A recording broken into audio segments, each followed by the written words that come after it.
దేవుని పిల్లరా, మరొక కొండ పేరు ఏమిటి అంటే ధన్యతల కొండ. మత్తయి సువార్త 5వ అధ్యాయము 5వ వచనాల్లో మనం చూసినట్లయితే అక్కడ కొన్ని ధన్యతల గురించి దేవుడు తెలియజేశాడు.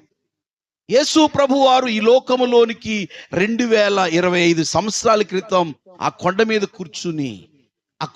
కూర్చుని బోధ చేశాడు. ఆ బోధ ప్రపంచమంతటికి వినబడింది. ఆనాడు బోధించి వెళ్ళిపోయాడు. కానీ ఇవేళ బోధ వింటానే ఉన్నాం, చదువుతానే ఉన్నాం. కాబట్టి ఆయన ఆ కొండ పేరు దైవజనుడు పెట్టాడు, బోధ చేసిన కొండ. చెప్పలు కొడదాం, బోధ చేసిన కొండ.